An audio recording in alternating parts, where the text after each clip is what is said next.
Olá, mais um Católicos Conversam chegando para você. Este é o episódio número 10. Que bom que você está aqui conosco hoje, aprendendo, escutando, sabendo mais sobre a nossa Igreja Católica. É importante que você escute esse podcast até o final. É importante também que você indique esse podcast para outros católicos, principalmente aqueles que são devotos e devotas de Nossa Senhora do Carmo. Não só por Nossa Senhora do Carmo, mas também por outros assuntos que já passaram por esse podcast e que também irão passar. No caso, hoje eu vou conversar com Dom Antônio Fernando Saborido, que é arcebispo da Arquidiocese de Recife e Olinda, e que está aqui hoje de maneira gentil e gratuita para falar sobre Nossa Senhora do Carmo. Por quê? Porque Nossa Senhora do Carmo é padroeira desta arquidiocese. E eu fico muito feliz de poder falar sobre isso, poder falar sobre essa padroeira, poder falar sobre Olinda e Recife. Por isso eu agradeço, Dom Fernando, por o senhor estar aqui comigo nesse dia hoje, dando essa graça de nos dar a sua palavra para falar sobre Nossa Senhora do Carmo e também sobre Olinda e Recife. Que bom receber o senhor aqui. Pois não, Ricardo, é um prazer grande acolher o seu convite e ter essa oportunidade de falar para os seus ouvintes sobre algo que é tão importante, que está tão presente no coração da população do Recife e de Pernambuco, Nossa Senhora do Carmo. Nossa Senhora do Carmo é padroeira, como eu estava dizendo, é padroeira de Olinda e Recife, né, Dom Saborido? Pois é, juntamente com Santo Antônio, né? Nossa Senhora do Carmo é co-padroeira. Santo Antônio foi primeiramente o escolhido, mas também depois juntou-se com Nossa Senhora do Carmo, né? E já faz, o ano passado, por exemplo, fez 100 anos da coroação de Nossa Senhora como rainha aqui da cidade do Recife. Foi um ano muito especial, uma celebração muito bela. Esse ano pensávamos fazer uma festa muito maior, mas está acontecendo esses dias o novenário com limitação de pessoas, mas está sendo uma festa interessante, porque as pessoas acompanham através das redes sociais, apesar de que o número lá na igreja é pequeno, por conta das exigências governamentais, para não aumentar a propagação do vírus, mas está funcionando bem. O senhor está dizendo lá a festa lá na Basílica de Nossa Senhora do Carmo, em Recife, né, Dom Fernando? Exatamente. Na Basílica de Nossa Senhora do Carmo, aqui em Recife, no coração da cidade. Nossa Senhora do Carmo, de fato, ela é muito querida aqui de todas as pessoas aqui do Recife. E é uma das maiores festas que nós temos aqui na Arquidiocese. Tem duas festas marianas que se disputam aqui entre si. É Nossa Senhora do Carmo e Nossa Senhora da Conceição, no Morro da Conceição. Então, é em Casa Amarela. São duas festas grandiosas e ambas dedicadas a Nossa Senhora. O senhor está falando isso, que tem todo esse controle esse ano, porque você que está escutando esse podcast, nós gravamos em julho de 2020, em pleno Covid-19. Estamos ainda passando e enfrentando esse problema. Graças a Deus, muito do Covid já foi embora, nós estamos esperando pela vacina, mas queremos que Nossa Senhora do Carmo interceda também nesse instante para que esse problema também seja solucionado, né, Dom Fernando? Pois é, essa é a nossa intenção, né, durante esse novenário, e eu vou celebrar no dia 16 mesmo, a missa principal, e a intenção será essa, pedir essa graça especial à Nossa Senhora, não somente pelo Brasil, mas pelo mundo todo que está passando aí por tantas dificuldades, não é? Nossa Senhora é a mãe, ela de fato poderá acolher muito o apelo, o clamor dos seus filhos. E vamos pedir com força, com coragem, né, a Maria, que nos ajude a superar esse momento tão difícil, né, que as pessoas mais pobres, especialmente, têm sofrido tanto. Olha, eu quero pedir para você que está escutando esse podcast para que você visite o site da Basílica de Nossa Senhora do Carmo em Recife para saber mais, inclusive, da história dos primeiros carmelitas que eles chegaram perto do ano de 1580. Tem toda uma história muito bonita, inclusive falando desses primeiros carmelitas que chegaram ali. Basílica do Carmo Recife.org. Basílica do Carmo Recife.org. Visite, acesse, busque maiores informações lá. Dom Fernando, deixa eu perguntar sobre essa. Nós estamos falando sobre Nossa Senhora do Carmo, mas nesse tempo de Covid-19, o povo de Recife, o povo de Olinda, como é que enfrentou, como é que a Arquidiocese enfrentou esse problema, como é que ela ajudou o povo diante do Covid-19, Dom Fernando? Olha, nós temos feito, Ricardo, o mais possível, aquilo que de fato é necessário, né? Atender especialmente as comunidades mais pobres, mais necessitadas. Né? Nós transformamos a casa onde estava sendo o centro do Congresso Eucarístico Nacional na casa de atendimento da Covid. Então, temos feito campanhas e mais campanhas, e as pessoas têm sido muito solícitas, né, para ajudar. Tem chegado muita coisa nessa casa, lá na Cúria Arquidiocesana, e temos partilhado, né, através das paróquias, com as comunidades carentes. E também temos feito ações assim mais diretas. Por exemplo, tem a Casa da Misericórdia, que nós estamos acolhendo nessa casa, no bairro de Afogados, né, pessoas que não têm para onde ir. É um seminarista nosso, por sinal, o Ítalo, né, que está à frente desse trabalho. E de lá, essas pessoas que chegam são encaminhadas para as Fazendas da Esperança. Nós temos aqui na Arquidiocese uma Fazenda da Esperança, temos mais duas aqui em Pernambuco, e três masculinas e uma feminina. Então, nós encaminhamos para a Fazenda da Esperança essas pessoas que chegam. Está sendo uma casa de passagem, de modo que é um trabalho importante, necessário nessa hora. Além de que a própria Fazenda da Esperança também está acolhendo pessoas de rua, que estão numa situação de rua, que não tem para onde ir. Né? E também nós temos um convênio, uma parceria com várias ONGs aqui que trabalham questões sociais, né, para fazer fornecer alimentos para o povo. Chamamos de marmita solidária. De modo que nós temos distribuído através desse grupo em torno de 1.400 marmitas diariamente, né, para as pessoas carentes, e outras iniciativas que as paróquias estão realizando. Várias paróquias, eu poderia citar aqui várias, que de fato estão com essa preocupação, e a forma como nós encontramos, né, para poder ajudar aqueles que estão necessitados. Né? E ficamos felizes por poder dar essa contribuição. Acho que é o mínimo, mas muito importante, né, para poder, então, fazer frente a toda essa demanda, né, que se faz presente devido à Covid-19. Mas, Dom Fernando, todo pouquinho, todo mínimo se torna grande quando nós ajudamos os pobres, ajudamos as pessoas que necessitam. Quero lembrar você que está escutando aí que a Fazenda da Esperança, que Dom Fernando mencionou, é um trabalho realizado em várias cidades do Brasil, que foi começado pelo Frei Hans lá em Guaratinguetá, no interior do estado de São Paulo, na ajuda de pessoas que estavam envolvidas com o álcool, com a droga, com cocaína, com maconha, e que são recuperadas por essa parte da Igreja Católica. Então, veja o trabalho importantíssimo que a Igreja Católica faz em diversas frentes.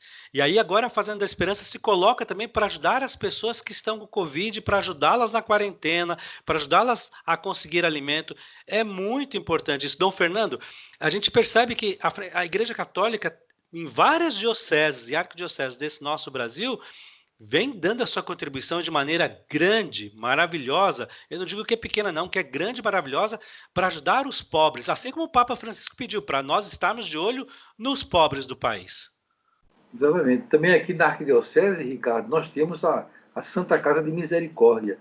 A Santa Casa de Misericórdia ela atinge 8 instituições aproximadamente. E uma delas é o Hospital Santo Amaro. Né?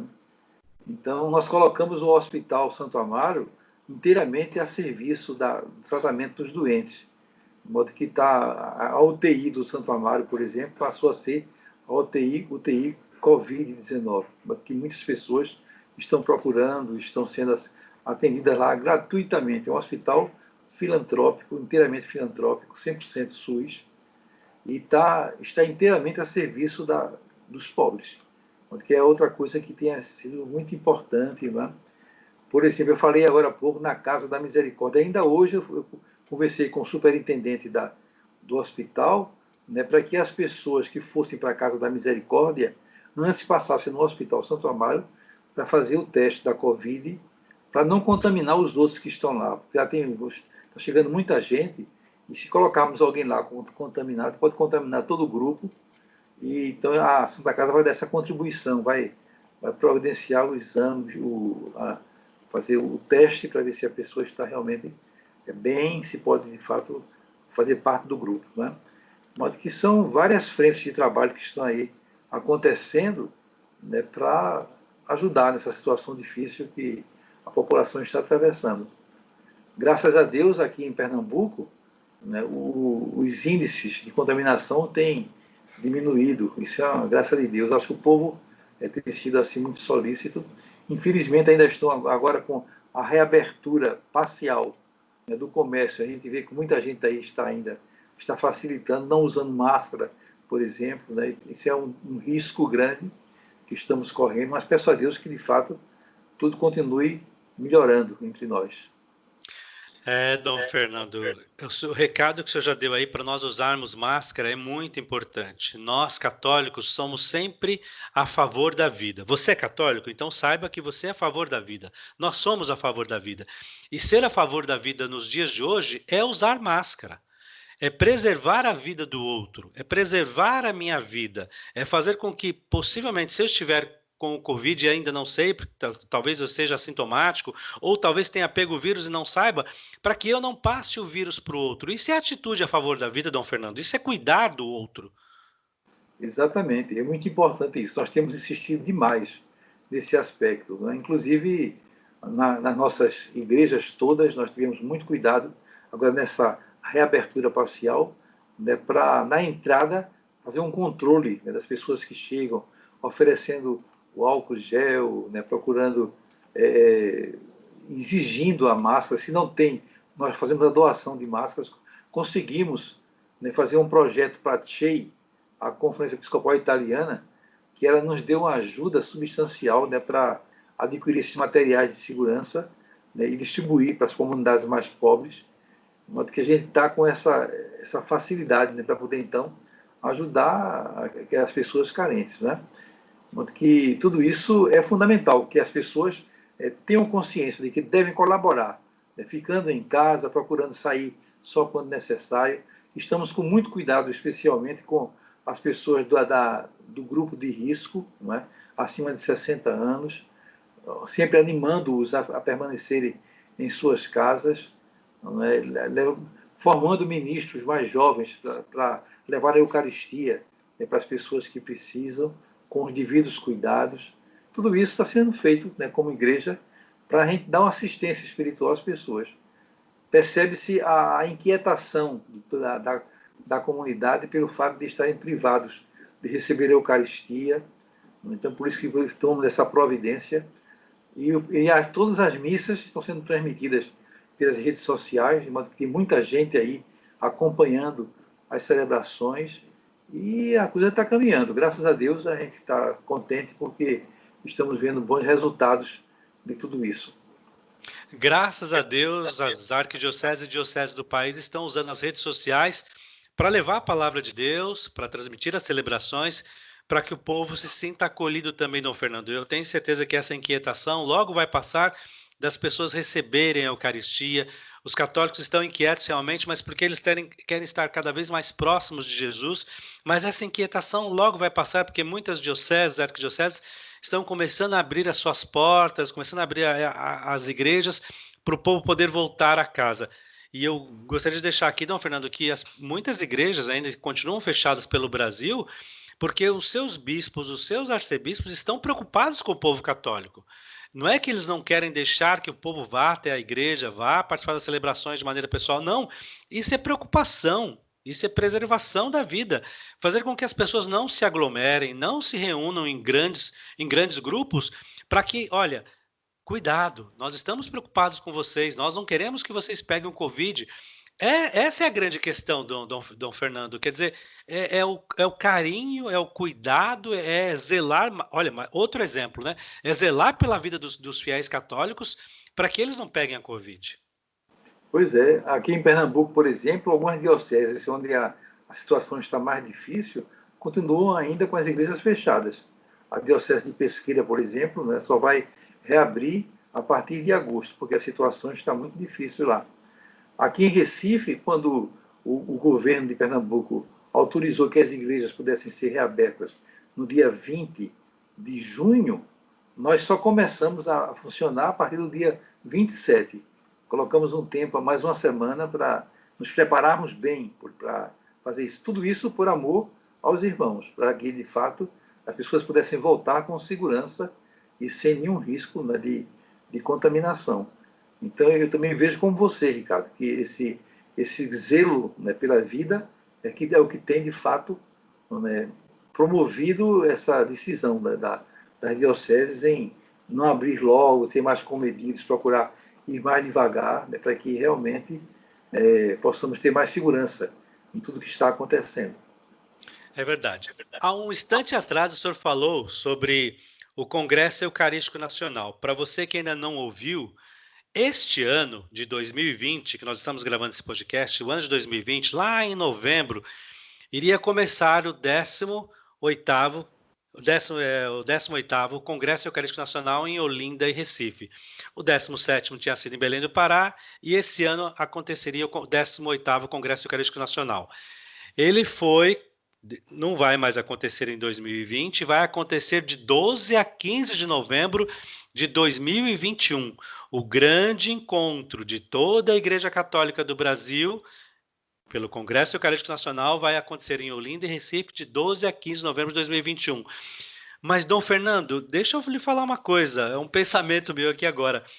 Eu sinto como se o Congresso Eucarístico Nacional de Recife já tivesse começado, porque a partir do momento que vocês colocam as instalações para cuidar do povo que está com o Covid, isso é fazer com que a Eucaristia aconteça, isso é fazer com que o Congresso Eucarístico já esteja acontecendo. Claro, ele acontece de 12 a 15 de novembro de 2021, mas o Congresso Eucarístico é isso também, é cuidar da vida, é cuidar do pobre, é levar a Eucaristia dessa maneira também para as pessoas que precisam. E é nas instalações do Congresso Eucarístico que vai acontecer em 2021 que o povo do Covid está sendo tratado. Exatamente, Ricardo. O tema do Congresso é pão em todas as mesas. De modo que lá a Casa do Congresso está sendo a Casa do Pão, já. Okay? Inclusive, nós, no projeto do Congresso, pretendemos fazer isso, construir não, vamos reformar uma casa no centro da cidade, que vai ser uma casa que vai reunir todas as pastorais sociais, e o nome vai ser Casa do Pão. De modo que essa Casa do Pão já está começando a acontecer lá na Cúria, através dessas instalações que estão acolhendo a Secretaria do Congresso. De modo que é exatamente por aí.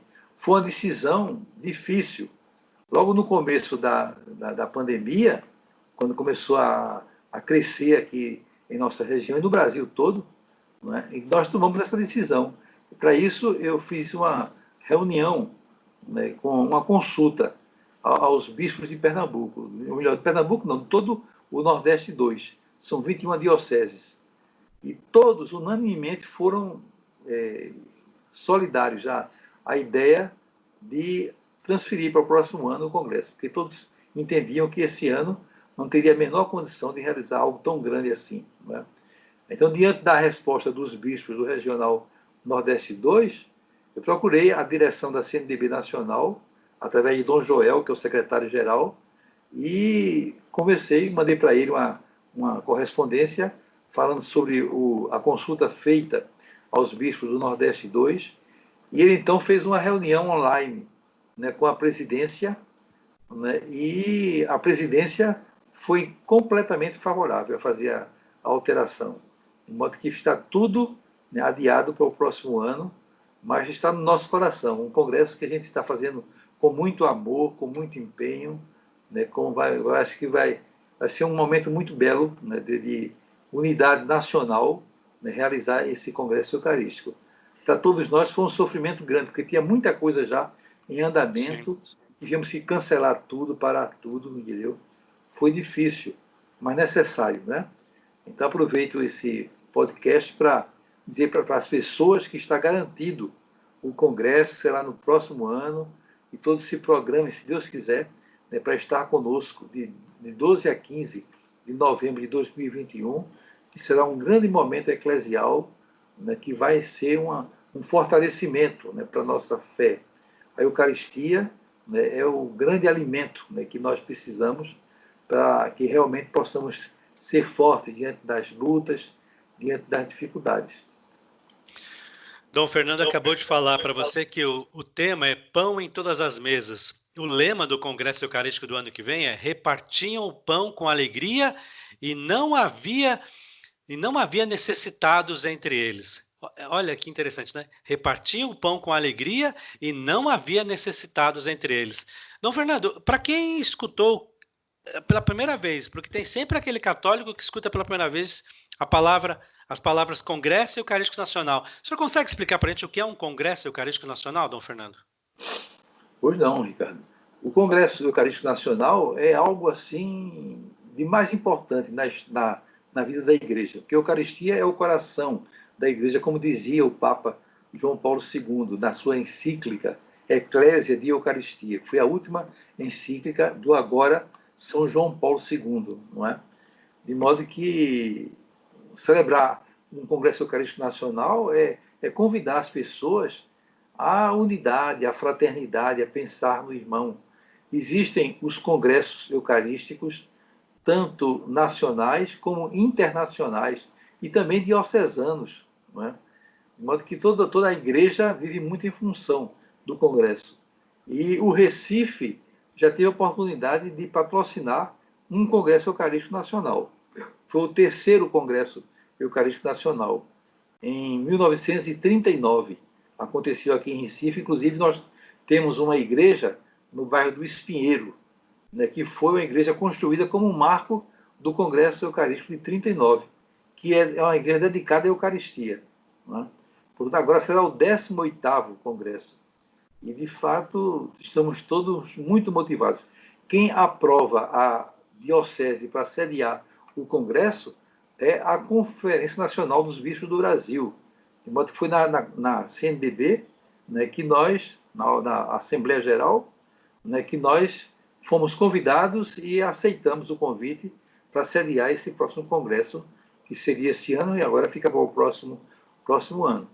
De modo que, por isso, a nossa felicidade em poder dar esse presente para o Brasil. Isso exige de cada um de todos nós uma mobilização muito grande, muita gente envolvida. Já temos inscritos aqui para esse congresso perto de 1.000 voluntários para trabalhar para as pessoas que vão chegar, né? De modo que as comissões são muitas, vai haver seminários com reflexões sobre teologia, né? Vai ter 3 locais estratégicos para poder fazer atividades na Arena Pernambuco, vai ter 2 grandes celebrações, né? Também lá no Centro de Convenções de Pernambuco vai acontecer o simpósio teológico, e no Marco Zero, no coração da cidade do Recife, vai ser a celebração de encerramento, que é algo assim grandioso, né? E que de fato deve nos motivar a sermos capazes de partilhar, de dividir, de pensar no irmão. Não tem sentido fazermos uma festa assim aparentemente monumental se não ficar nos nossos corações esse desejo de sermos igreja simples, igreja humilde, que vá ao encontro do outro, que procure de fato colocar o pão em todas as mesas. Não é? Então isso aí é que é fundamental. É importante procurar o outro mesmo. Falando em procurar, eu quero convidar você que está escutando agora esse momento, essa minha conversa com o Dom Fernando, o arcebispo de Olinda e Recife, para entrar no portal. Existe um portal específico onde você obter informações sobre o 18º Congresso Eucarístico Nacional, que acontece de 12 a 15 de novembro de 2021. É sem2020.com.br. Sem C de Congresso, E de Eucarístico, N de Nacional, 2020 em numérico.com.br. Visite, lá tem histórias, tem vídeos, tem sobre a inscrição para você que quer ir, vamos supor, do Rio Grande do Sul, está em São Paulo, está em Minas Gerais, está no Mato Grosso, quer ir lá participar, tem um ponto lá para você fazer sua inscrição para participar do congresso. Tem até sobre a programação toda, tem também sobre a hospedagem, tem notícias falando sobre o congresso. Participe, pesquise, leia sobre tudo aquilo que fala do Congresso Eucarístico para vocês se preparando também para, quem sabe, participar lá em loco, lá em Recife, lá em Olinda, desse Congresso Eucarístico Nacional. Porque é importante que as pessoas também estejam aí presentes. Quem não pode vai acompanhar pelas redes sociais, vai acompanhar pelas televisões, mas é importante que as pessoas se mobilizem para ir até Olinda, para ir até Recife, né, Dom Fernando? Pois é, depois é a oportunidade de vir ao Nordeste, de conhecer um pouquinho aqui a nossa realidade, né?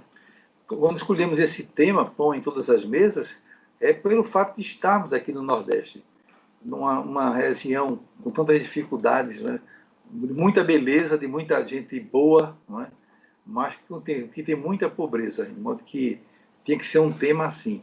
Basta lembrar que por essa arquidiocese de Olinda e Recife passou o grande Dom Helder Pessoa Câmara, né? Uma pessoa que marcou muito a igreja, que agora está no processo de canonização, não é? Estamos já, por sinal, o processo de Dom Helder já está na fase romana.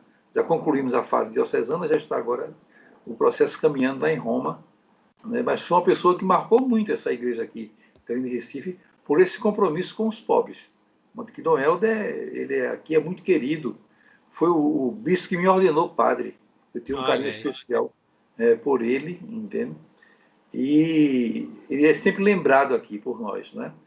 Que ele vai ser uma figura que vai estar aí presente no Congresso. Por sinal, todos os bispos que participarem do Congresso vão receber uma réplica da cruz de Dom Helder, para usá-la em todas as celebrações. Vai ser uma coisa bonita. Já estão sendo preparadas essas cruzes, porque esse ano já tem a Universidade Católica de Pernambuco quem quis dar esse presente. Já estão aí preparando essas cruzes com a corrente. Então, sobre os paramentos, cada bispo vai trazer uma réplica da cruz oficial, uma cruz de madeira, uma cruz bonita, mais simples, né, que Dom Helder costumava usar. Dom Fernando, o senhor está falando isso agora e está me dando uma saudade, porque assim, eu tive a alegria de conhecer alguns santos. Olha como isso é forte, Dom Fernando, porque eu tive essa alegria de conhecer alguns santos. Dom Helder foi um que eu conheci pessoalmente, porque quando eu trabalhei na Rede Vida, lá nos anos 90, como eu fui o primeiro repórter da Rede Vida de televisão, eu tive a alegria de trabalhar com pessoas e entrevistar pessoas como Dom Helder. E Dom Helder, todas as vezes que eu chegava perto dele, aquele olhar calmo, tranquilo, vinha com as histórias, vinha com os ensinamentos, fazia a gente pensar, raciocinar, porque às vezes a gente perguntava uma coisa e Dom Helder fazia com que a gente pensasse através da resposta dele, fazia com que a gente tivesse uma reflexão através da resposta dele. Não era uma resposta simples, a dizer por dizer, era uma resposta que fazia com que quem escutasse pensasse no pobre, pensasse no outro, pensasse na igreja como um todo. Então eu tenho a alegria de ter conhecido assim Dom Helder, lembro também de Dom Luciano Mendes de Almeida e outros que eu pude chegar perto e poder experimentar da experiência, escutar um pouco dessas palavras desses homens em vida. E muitos outros, né? Lembro aqui da doutora Zilda Arnes, também na Pastoral da Criança. Quantas vezes eu conversei com a doutora Zilda Arnes e ela tinha aquele cuidado de falar da Pastoral da Criança, o cuidado com as crianças. É uma alegria tão grande saber agora que o senhor lembra de Dom Helder, aí, e saber que até hoje ele é muito importante para Recife, ele é muito importante para Olinda, ele é muito importante para o Nordeste, e cada vez mais vai se tornando, já era importante para a Igreja do Brasil, mas cada vez mais a Igreja do Brasil relembra, traz à tona, traz de volta para dizer assim, olha, não esqueçam o que Dom Helder fez. Dom Helder continua cuidando dos pobres, inclusive nos dias de hoje, através da intercessão que ele faz junto de Deus. Que bonito isso, Dom Fernando, saber que Dom Helder continua nos nossos pensamentos até hoje. A cada dia, Ricardo, a gente vai descobrindo coisas novas de Dom Helder, sabe? O que ele escreveu foi uma coisa impressionante. E o acervo, né, de Dom Helder é uma coisa que não tem limite, sabe? Eu tenho uma coleção dos escritos de Dom Helder que não chegou nem à metade ainda. Viu?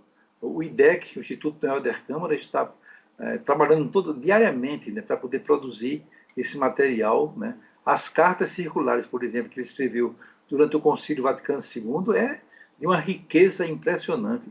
Já temos 13 volumes dessas cartas. De modo que é uma pessoa que eu não sei como ele conseguia produzir tanto. Não é? É um homem que tem fama de que ele, todas as noites, ele acordava às 2 da madrugada até às 4 da manhã, 2 horas, para escrever, para meditar, para rezar. Entendeu? De modo que toda a produção dele era feita à noite, geralmente, no silêncio da noite, quando ele se encontrava com Deus, e era uma pessoa realmente muito espiritual, sabe? E nos anima muito. Para mim é uma honra muito grande ser um dos sucessores de Dom Helder. Estar aí à frente dessa igreja, né, procurando seguir um pouquinho esse trabalho, né, que ele inspirou tanto a preocupação com os mais pobres, os mais carentes. Graças a Deus. Eu estou lembrando de um momento aqui, até eu quero deixar claro que, assim, Dom Fernando, o senhor deve lembrar, lá na Catedral do Rio de Janeiro, quando o Papa João Paulo II esteve no Brasil, eu vou dizer Papa João Paulo II, né? Quando ele esteve no Brasil, quando ele esteve no Rio de Janeiro, para o Congresso das Famílias, né? Acho que foi em 97, se não me engano. E aí na Catedral do Rio de Janeiro, quando o Papa João Paulo II chega, vem vindo, passando pelos bispos, que era uma missa só para os religiosos, para as religiosas, para os bispos, e ele chega na frente de Dom Helder, coloca a mão na cabeça de Dom Helder, fala com ele. Dom Fernando, eu estava ali a praticamente 50, 60 metros daquela cena. Eu pude ver dois santos, vou dizer dessa maneira, pude ver Pois dois é. santos se encontrando. O Papa João Isso, Paulo II e Dom Helder, os dois juntos assim na minha frente. Meus olhos puderam ver nesse instante. Eu falo assim, nossa, eu conheci dois santos pessoalmente. Então, assim, mais um exemplo que eu dou, né, da importância de Dom Helder para a Igreja do Brasil, porque o Papa parou para cumprimentá-lo, parou isso. para dar um oi, para dar um abraço, para colocar as mãos na cabeça dele, para mostrar assim, Brasil, Dom Helder é importante, Dom Helder é um homem de Deus, Dom Helder é um homem que é, não que os outros bispos não fossem, todos ali eram importantes, todos os religiosos são importantes, mas o Papa João Paulo II fez questão de parar na frente de Dom Helder. Olha que história que a gente vai lembrando. A nossa conversa está indo por um caminho bom de lembranças, mas que são boas, Dom Fernando. Com certeza. Eu me recordo também muito desse momento. Eu vi, acompanhei isso pela. Não estava pessoalmente lá, mas vi pela televisão. E aqui foi uma atitude que marcou muito aqui a população. Todo mundo ficou muito sensibilizado com esse gesto do Santo Padre. Ele passou adiante, quando percebeu que tinha ficado para trás, ele voltou e foi lá cumprimentar Dom Helder e abraçar. Né? Foi uma coisa realmente muito bela. E fico feliz de saber que você estava ali presente, que você estava lá Tava, acompanhando, tava. testemunhando esse momento bonito. Que bom, Ricardo. Eu digo que a Rede Vida, ela me deu mais do que um trabalho, mais do que ser funcionário, ela me deu uma família, porque eu tenho lembranças muito boas da Rede Vida e ela fez muito por mim nos primeiros anos que eu fiquei lá trabalhando no canal da família. Eu tive momentos mais de alegria do que de trabalho. Eu tive momentos onde eu pude ver a presença de Deus ali através das pessoas com quem eu encontrava, quem eu via. Muitos bispos que já estão lá diante de Deus, muitos eu conheci, muitos eu conversei, né? Muitos eu pude aprender com eles, e muitos religiosos, padres, agentes de pastoral que foram encontrar com Deus e que eu pude aprender muito. Dom Fernando, vou Muito bem. pedir para o senhor. Você falou aí na Rede Vida. A Rede Vida vai transmitir a missa Nossa Senhora do Carmo às 9 horas, no dia 16. Eu vou presidir No, essa missa nove às horas da 9 manhã. 9 da manhã. Quem estiver nos escutando aí que queiram assistir a missa no dia 16, será às 9 horas da manhã, de 9 às 10, lá na Basílica do Carmo, no coração da cidade do Recife. E eu estarei presidindo essa missa. E para você que está escutando esse podcast depois das 9 da manhã, no dia 16, no final da tarde, ou depois do dia 16, não fique triste, né? Procure pelas redes sociais que as celebrações ficam gravadas e você pode desfrutar um pouquinho dessa festa, dessa alegria muito grande, porque às vezes as pessoas não podem participar esse ano ao vivo, mas podem participar pelas redes sociais. Então, Fernando, vou pedir uma gentileza para o senhor para nos abençoar com a bênção de Nossa Senhora do Carmo, para a gente chegando no final desse podcast, nos abençoar com a bênção de Nossa Senhora do Carmo, da Imaculada Conceição, não é?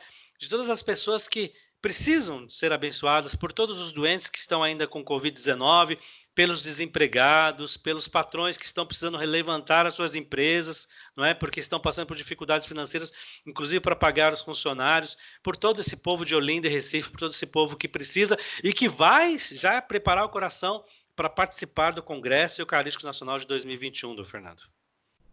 Pois não, Ricardo. Primeiramente, eu queria agradecer a você a oportunidade de falar com você, de reencontrá-lo e também falar para os seus ouvintes, né, dizer a vocês que nós estamos todos vivendo um momento assim muito especial realmente com essa pandemia que está nos inquietando, mas maior do que tudo é Deus, né? Deus está aí presente, acompanhando os nossos passos, nos ajudando na medida do possível. Claro que precisamos fazer a nossa parte também, e Deus vai fazer a parte dele, né, procurando nos ajudar, não é?